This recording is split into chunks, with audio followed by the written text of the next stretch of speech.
malala rehetra ho amin'ny tompo a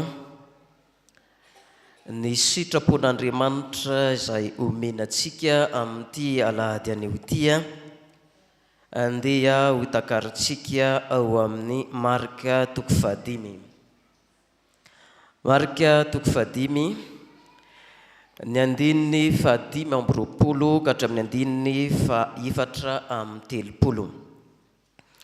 Marika toko fahadimy ny andininy fahadimy amby roapolo ka hatramin'ny andininy fahaefatra amin'ny telopolo. Iry avako ny soratra masina izay anakarantsika sy isaintsainantsika ny sitrapon'Andriamanitra ho antsika amin'ity anio ity. Raha fitinina riavako ity tantara izay misy eto amin'ity soratra masina ity dia tahak'izao ny azo amintinana azy. Ny voalohany dia nisy vehivavy anankiray izay narary nandritra ny 12 taona. Inona ny aretin'ilay vehivavy dia vehivavy mandeha ratsy tapaka. Zay zany hoe salandra manao hémorragie tsy tapaka zany isa tonga fotoana foana isanandro tsy mijanona zany ilay fotoana n'ilay vehivavy zany. Zay zany le ao anatiny io. Dia efa anarak'izay dia indro Jesoa andalo na tonga tamin'ilay toerana nisy an'ity vehivavy izay nanana izany aretina izany. Rehefa eniny Jesoa fa ho tonga dia indro ihany koa ilay vehivavy nanatona an Jesoa. Rehefa nanatona an Jesoa izy dia sitrana. Zay zany afitinina zany ao. Vehivavy anankiray narary ny aretiny dia mandeha ratsy tapaka izy dia rehefa nanatona an Jesoa izy dia sitrana zany izy. Zay zany ny amin'tinan'izao tantara izao riavako. Dia arak'izany riavako dia izao ny sitrapon'Andriamanitra ho antsika amin'ity anio ity dia izao hoe ny finoana complet zany zay zany ny sitrapon'Andriamanitra ho antsika. Ny finoana complet zany. Inona izy te riava malala rehetra ho amin'ny tompo? Ny finoana complet zany zay zany no misy sitrapon'Andriamanitra ho antsika. Zany hoe ny sitrapon'Andriamanitra ny tian'Andriamanitra amintsika zany androany dia anana finoana manahoana? Anana finoana feno, anana finoana maninona? Complet zany ny finoana azonao miala avetsana. Zay zany sitrapon'Andriamanitra ho antsika izany. Tian'Andriamanitra isika anana finoana complet. Mba hananantsika an'izany anefa riavako dia ahoana ny ataontsika mba tonga ny finoantsika mba ho complet fa tsy finoana ambikambiny zany ny finoantsika. Ny voalohany riavako ny finoana complet voalohany dia finoana miorina amin'ny Jesoa. Finoana miorina amin'ny Jesoa, zay ny finoana complet zany. Ahoana ny finoana complet?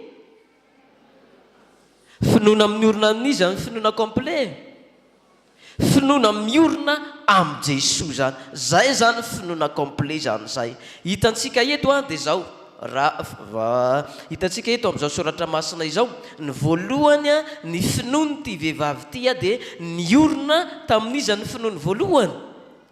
Tamin'ny mpitsabo, tamin'ny dokotera, tamin'ny fahalalana. Tahakitsika rehefa marary dia mamonjy izy mamonjy dokotera. Zay ny finoany. Fa tsy ampy zany finoany zany. Tsy nahatonga ny fahasitranana ho an'ilay vehivavy. Fa rehefa nanatona an Jesoa izy dia nahoana izy rehefa avy teo?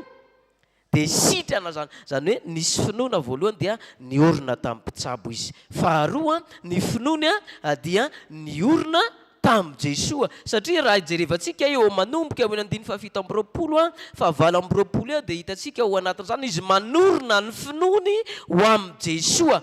Dia izao ny nambarana eo hoe rehefa eniny fa tonga i Jesoa dia niteny izy hoe nda ho anatona an Jesoa dia izao. Na dia ny lamba nazy ao izy no maninona? No voankazo koa dia ahoana ho izy? dia efa azahoako fanasitranany zany dia naoriny tamin'i Jesosy zany. Zany hoe finoana voalohany ny orina tamin'ny dokotera, finoana faharoa dia ny orina tamin'i Jesosy zany. Zay zany nahatonga ilay finoana, ary zay no anambarana amintsika dia hoe ilay finoana complet dia finoana miorina amin'ny Jesosy zany zay zany ny finoana complet zany zay ry havako. Ka itsika ry havako raha te hanana finoana tena complet, finoana feno tiantsika dia mila aorintsika amin'izy zany finoantsika aorina amin'ny Jesosy. Fa raha miorina amin'ny fahefana, miorina amin'ny fahalalana, miorina amin'ny vatolampy ny finoantsika, complet sa tsy complet izy amin'izay? Tsy complet zany. Fa rehefa aorintsika amin'ny Jesosy ny finoantsika dia complet tsara izay finoana ao anatin'izany. Ary fitenitsika ny ry havako, rehefa mamangy ny tsy salama itsika dia miteny an'izay ny sasany amintsika dia hoe ny dokotera ho izitsika dia maninona mpitsabo ny dokotera fa izy ny manasitrana dia Jesosy ny mpanasitrana ao anatin'izay. Ny fahalalanao rehetra ireo dia fitaovana ihany reo fa Jesosy ny tompony fanasitrana. Ary zay ny hitantsika eto amin'izao soratra masina izao, nao ny fitsaboana rehetra, nandany ny fananana rehetra, anao izay araka ny fahalalana rehetra izay mpitsabo an'ity vehivavy ity. Fa rehefa nanatona ny Jesosy izy dia rehefa nanana finoana ny orina atao amin'ny Jesosy izy na dia ny lamban' Jesosy aza ho izy no voakasiko androany dia efa masitrana azy. Nahoana ilay aretina, sitrana sa tsy sitrana? 5:20 dia sitrana avy hatrany ilay aretina tao anatin'izany. Ary zay no anahitana antsika ry havako ao anatin'izao afatran'Andriamanitra izao. Ny sitrapon'Andriamanitra ho antsika dia hoe tiantsika anana finoana complet zanytsika. Mba hananantsika finoana complet dia finoanantsika dia mila orina amin'izy amin'ny Jesosy, ka aoreno amin'ny Jesosy ny finoana. Fa izay zany ny finoana complet zany izy ao anatin'izany. Zany ny zavatra voalohany ry havako. Ny zavatra faharoa ry havako omenantsika ao anatin'izao tenin'Andriamanitra zao dia zao hoe ny finoana complet dia finoana faharoa izy dia finoana mitafy an Jesosy. Ny finoana complet faharoa dia finoana mitafy an Jesosy. Ny 9:20 no ahitantsika izay. Ahoana indray ny finoana complet faharoa ry havako? Finoana maninona? Finoana mitafy an Jesosy zany.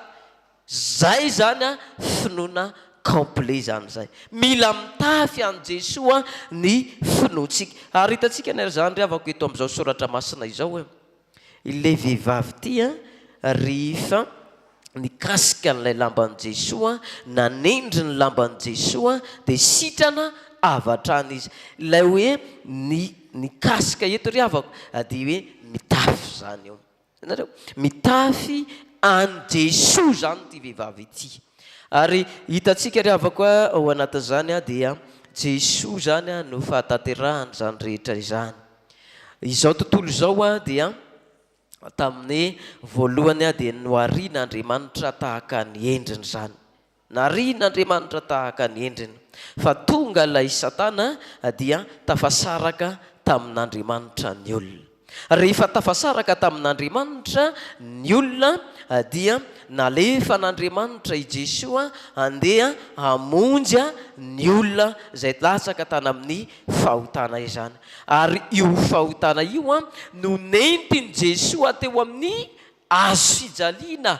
Dia Jesosy zany no nanafaka ny olona tao anatin'izany. Ka rehefa nateo amin'ny azo fijaliana Jesosy noho ny amin'ny fahotan'ny olona dia nitafy an Jesosy ny olona dia lasa niaina tao amin'ny fiainana feno fahasambara. Efa resiny Jesosy teo amin'ny azo fijaliana ny fahotana rehetra. Ary zany ihany koa ry havako no afatra ho antsika androany dia finoantsika dia mila mitafy an Jesosy tsika.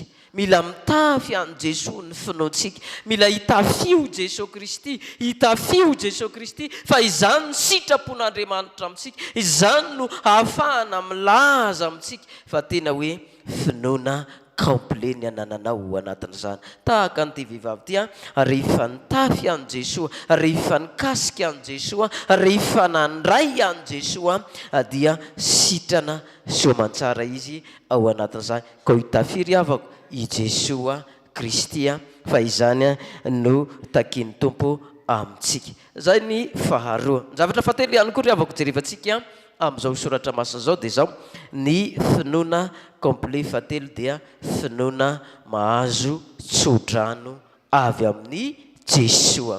Ny andininy faefatra amin'ny telopolo ry avako no ahitantsika ny amin'izany mbandeha mako vakitsika zany amin'ny anaran'i Jesoa. Ro izy tamin'ny anaka no finoanao na sitrananao ka ahoana ho izy mandehana soamantsara ary sitrana amin'ny aretinao rehetra. Endrika tsodrano ry avako io, endrika tsodrano io. Rehefa naoriny ity vehivavy ity tamin'i Jesoa ny finoana, rehefa nitafy an' Jesoa ity vehivavy ity dia zay Jesoa va naninony nanome ilay tsodrano azy anaka ny finoanao no nasitrana anao ka amin'izao dia ahoana ho izy mandehana soamantsara zany. Araka izany ravako dia zao ny afatr'Andriamanitra. Raha mbola tsy mahazo tsodrano ianao amin'ny fanompona an'Andriamanitra, amin'ny fanatonana ao Andriamanitra complet ve zay zay mbola tsy complet izy amin'izay, mbola tsy mbola misy banga zany zay. Ary zay ry avoko no mahatonga antsika rehefa mamarana ny liturjia ao anatin'ny fanompoavana tanterantsika dia inona ny amaranantsika anazy? Tsodrano. Zay ny amarana mba hatonga ny zavatra rehetra zay azonao teo mba ho feno sy ho tanteraka aminao izay rehetra nomenanao tao anatin'izany. Dia mila zava-dehibe zany ao anatin'izany ny fandraisantsika ny tsodrano avy amin'ny Jesoa. Ny finoantsika dia mila azahoana tsodrano avy amin'ny Jesoa. Fa raha ohatra tsika mino fa nefa tsy tsodrano avy amin'Andriamanitra, tsy tsodrano avy amin'ny Jesoa ny finoanao, complet zany sa tsy complet izy amin'izay? Tsy complet zany zay. Misy zavatra banga zany ao anatin'izany, tsy feno zany ao anatin'izany. Ka mety izy ianao ho anana finoana andraisana tsodrano avy amin'ny Jesoa.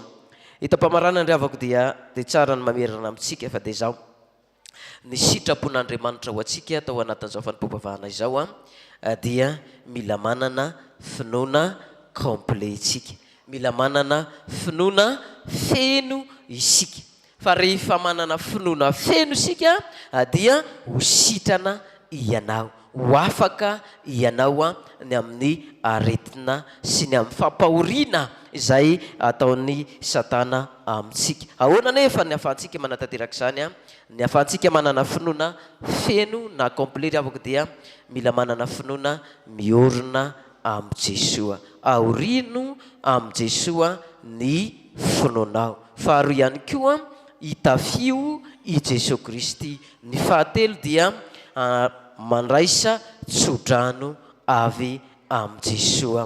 Zany ry avako ny sitrapon'Andriamanitra izay nambarantsika tamin'ity anio ity dia ho tanteraka amintsika rehetra izany. Fa isika rehetra kosa hiaraky redona izay manao hoe sambatra ny mahitsy lalana izay mandeha araka ny lalantseo.